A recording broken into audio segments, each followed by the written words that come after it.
Today we will start our next topic of chapter 4 globalisation and the Indian economy.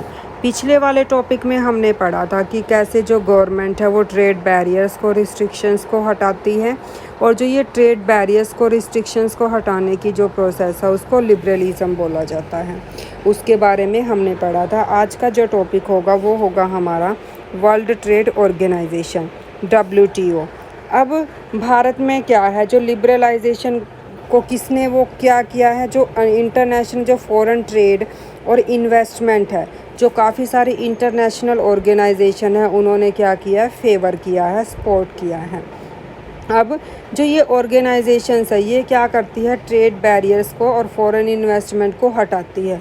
वो क्या कहती है जो ये इंटरनेशनल ऑर्गेनाइजेशन है कि जो ट्रेड बैरियर्स है वो किसी भी कंट्री के लिए क्या है, हार्मफुल है, कि मतलब कि ट्रेड के लिए कोई भी बैरियर नहीं होने चाहिए दो कंट्री के बीच में, बल्कि क्या होना चाहिए, फ्री ट्रेड होना चाहिए। तो सभी गवर्नमेंट को क्या करनी चाहिए, लिबरलाइज़ करना चाहिए अपनी पॉलिसीज़ को, बल्कि उसमें चेंजेस करने चाहिए जो ट्रेड से रिलेटेड उसने पॉलिसीज़ बना रखी है। अब WTO क्या है, एक ऑर्गेनाइजेशन है जिसका एम क्या है, लिबरलाइज़ करना है इंटरनेशनल ट्रेड को। ये क्या है, जो पहल किसने की, इसकी डेवलप्ड कंट्रीज़ ने क्या है, इसकी पहल की है। उन्होंने क्या किया, WTO को एस्टाब्लिश किया है। और जो WTO क्या करता है, रूल्स सेटिंग करता है किसके लिए, इंटरनेशनल ट्रेड के लिए। वो ये भी देखता है कि ये जो रूल सेटअप किए गए हैं इनको फॉलो किया जा रहा है या फिर नहीं किया जा रहा है।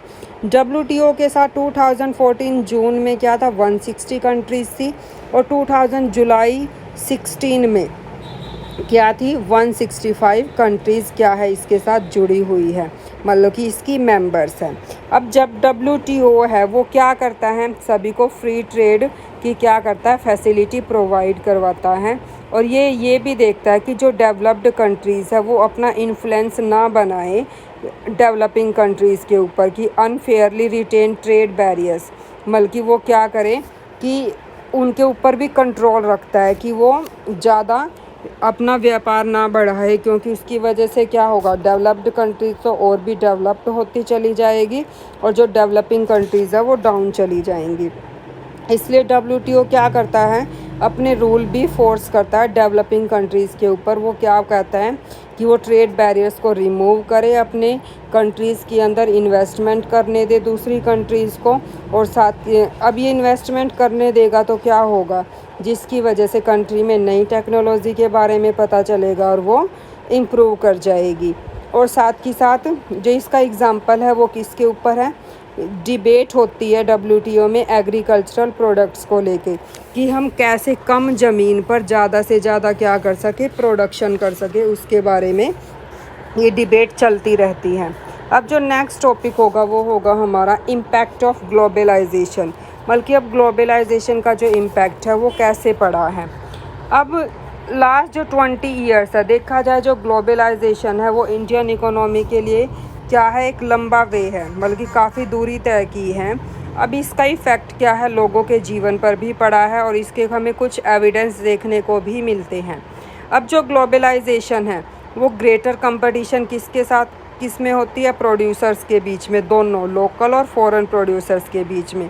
अब इसका जो फ़ायदा किसको होगा, कंज्यूमर को होगा, क्योंकि जब दो लोगों के बीच में कंपटीशन होगा कोई भी चीज़ बनाने को लेके, वो अच्छी से अच्छी बनाने की कोशिश करेंगे ताकि जो बायर्स है उसको ख़रीदे। तो इसकी वजह से हमें सबसे ज़्यादा फ़ायदा होगा, हमें जो थिंग्स मिलेंगी वो क्या होगी, अच्छी क्वालिटी की मिलेगी, कम कीमत पर भी मिलेगी, जिसकी वजह से हमें फ़ायदा होगा। और साथ ही साथ हमें उसमें अलग अलग तरह की क्वालिटी भी देखने को मिलेगी। एक ही प्रोडक्ट के अंदर क्या मिलेंगे, सेवरल प्रोडक्ट्स मिलेंगे उससे रिलेटेड, जिसमें हमारी चॉइसेस भी होंगी कि हम कौन सा चूज़ करते हैं।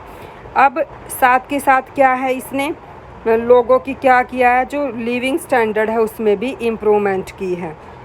अब इसका जो इम्पैक्ट है वो किसके ऊपर पड़ा है, केवल कंज्यूमर के ऊपर ना पड़कर क्या है, जो हमारे वर्कर्स और प्रोड्यूसर्स हैं उनके ऊपर भी क्या है, इसका इफ़ेक्ट पड़ा है। लेकिन ये क्या है, यूनिफॉर्म नहीं है, सभी के ऊपर एक जैसा नहीं है। अब फर्स्टली क्या है, पीछे जो 20 ईयर्स में देखे जो इंटरनेशनल कंपनीज़ है, इन्वेस्टमेंट है, अब ये क्या करता है, इंडिया में इन्वेस्टमेंट करती रही है जिसका फ़ायदा सबको हो रहा है। अब ये जो एमएनसीज़ है वो किस में इंटरेस्ट है, वो सबसे ज़्यादा इंडस्ट्रीज़ कहाँ पे लगाती हैं, अर्बन एरियाज़ में। और वो किस तरह की इंडस्ट्रीज़ लगाना पसंद करती है, जैसे cell phone, automobiles, electronics, soft drinks, fast food और service such as banking in urban areas में। अब ये क्या करती हैं, ज़्यादा से ज़्यादा लोगों की भलाई के लिए काम करना चाहती है और वो क्या चाहती है कि ज़्यादा से ज़्यादा बायर्स हो। अब ये जो इंडस्ट्री सर्विसेज प्रोवाइड करती हैं, इसकी वजह से हमारे पास क्या होती है, नई जॉब्स क्रिएट होती हैं। अब लोकल कंपनीज़ उन्हें क्या करती है, रॉ मटेरियल की सप्लाई करती हैं, तो इसकी वजह से लोकल जो कंपनीज़ है वो भी क्या हो जाती हैं, प्रोस्पेरस हो जाती हैं। और साथ ही साथ जो फॉरेन कंपनीज़ हैं वो तो फेमस होंगी ही होंगी, उनकी तो वेल्थ इंक्रीज़ होगी। अब सेकेंडली क्या है, जो सेवरल जो टॉप इंडियन कंपनीज़ है, इससे उनको भी फ़ायदा हुआ है। वो भी क्या कर रही है, फॉरेन कंपनीज़ के साथ कंपटीशन कर रही है। अब वो भी क्या चाहती है कि उनकी डिमांड कम ना हो जाए, इसकी वजह से वो भी नई नई टेक्नोलॉजी में इन्वेस्ट करती है, प्रोडक्शन के नए मेथड लेके आई है और साथ ही साथ जो प्रोडक्शन स्टैंडर्ड है उसको भी उसने रेज़ किया है। और साथ ही साथ उसने जो फॉरेन कंपनीज़ के साथ में मिलकर क्या किया है, काफ़ी गेन किया है। अब जो इससे भी आगे क्या है, जो ग्लोबलाइजेशन है वो क्या कर रहा है, जो भारतीय कंपनीज़ है, जो इंडियन कंपनीज़ हैं, उनको क्या किया, उसने एमर्ज किया है, उनको क्या बना दिया है, मल्टीनेशनल कंपनीज़ बना दिया है।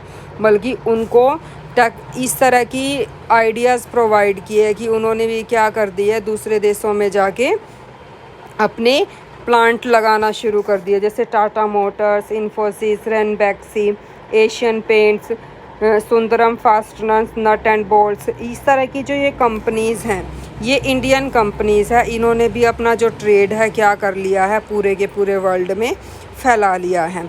अब ग्लोबलाइजेशन क्या करता है, नई अपॉर्चुनिटीज़ लेके आता है कंपनी के लिए, उनको सर्विसेज प्रोवाइड करवाता है। और इसमें किसको इंक्लूड किया जाता है, आईटी को भी इंक्लूड किया जाता है। जो इंडिया की कंपनी है वो मैगज़ीन बनाती है, प्रोड्यूस करती है, किसके लिए, लंदन बेस्ड कंपनी के लिए। और इसके क्या है, कॉल सेंटर भी क्या है, इंडिया में कॉल सेंटर सेटअप्स है, ये भी क्या है, इसके उदाहरण हैं। अब साथ ही साथ इसके क्या है, ये कुछ एग्जांपल्स कौन से हैं।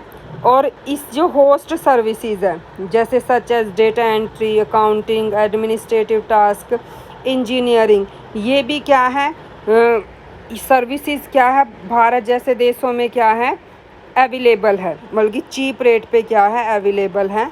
और ये एक्सपोर्ट की जाती है, किसको, डेवलप्ड कंट्रीज़ को क्या किया जाता है, इनका एक्सपोर्ट किया जाता है। अब जो लास्ट टॉपिक होगा हमारा इस चैप्टर का, वो है जो स्ट्रक्चर है ग्लोबलाइजेशन का, वो क्या होना चाहिए, फेयर होना चाहिए। बल्कि जो ग्लोबलाइजेशन है उससे कुछ लोगों को तो बहुत ज़्यादा फ़ायदा हुआ है और कुछ को नहीं हुआ है। तो फेयर के अंदर क्या होगा कि सभी लोगों को क्या होना चाहिए, इसका फ़ायदा होना चाहिए। इसमें सबसे ज़्यादा फ़ायदा किसका हुआ है, जो क्या थे, एजुकेटेड थे, स्किल्ड थे, जिनके पास वेल्थ थी, उनको तो इसका सबसे ज़्यादा फ़ायदा हुआ। लेकिन कुछ लोगों को क्या है, इसमें कोई भी शेयर नहीं मिला, कोई भी फ़ायदा नहीं हुआ। तो ग्लोबलाइजेशन को अगर फेयर बनाना है तो फेयर ग्लोबलाइजेशन मतलब क्या होगा कि वो अपॉर्चुनिटीज़ क्रिएट करेगा सभी के लिए, वो सब इंश्योर करेगा कि सभी को क्या होगा, इसका फ़ायदा होगा। अब सरकार जो मेन रोल कौन प्ले करेगा इसके अंदर, गवर्नमेंट प्ले करेगी। अब गवर्नमेंट क्या करेगी, वो चाहती है वो ऐसी पॉलिसीज़ लेके आएगी जो इसका ग्लोबलाइजेशन का जो फ़ायदा है केवल रिच पीपल को ना हो के सभी को होना चाहिए, वो सभी के इंटरेस्ट में ध्यान रखेगी। अब गवर्नमेंट क्या करेगी, ट्रेड के ऊपर अपना कंट्रोल लेगी और इसके लिए वो स्टेप उठाएगी।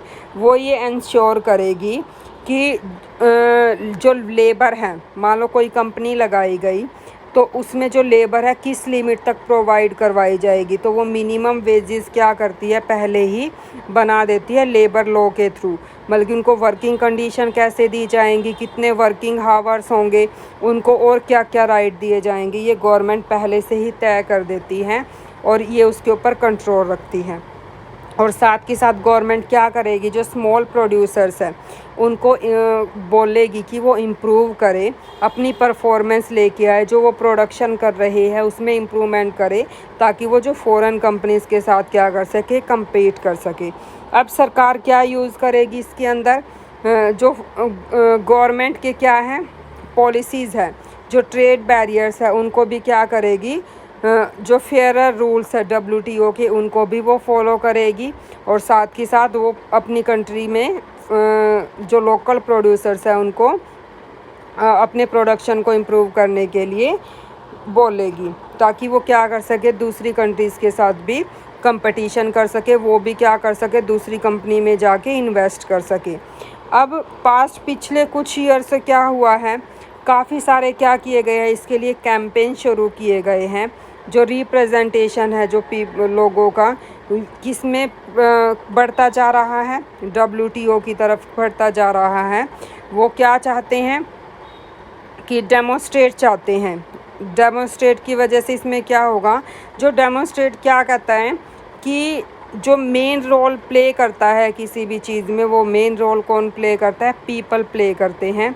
और इसी वजह से वो क्या चाहते हैं, स्ट्रगल कर रहे हैं किसके लिए, कि फेयर ग्लोबलाइजेशन हो। क्यों, लोग क्या चाहते हैं कि अगर कोई भी गवर्नमेंट पॉलिसीज़ लेके आ रही है, फॉरेन इन्वेस्टमेंट को बोला गया है, तो इसकी वजह से सभी को फ़ायदा होना चाहिए। केवल एजुकेटेड है, जो कुशल है, स्किल्ड है और या फिर रिच है, उन्हीं को फ़ायदा ना होकर, बल्कि जो लोकल प्रोड्यूसर्स हैं, जो लेबर हैं, उनको भी क्या होना चाहिए, इस चीज़ का फ़ायदा होना चाहिए। तभी क्या होगा, जो ग्लोबलाइजेशन फेयर होगा।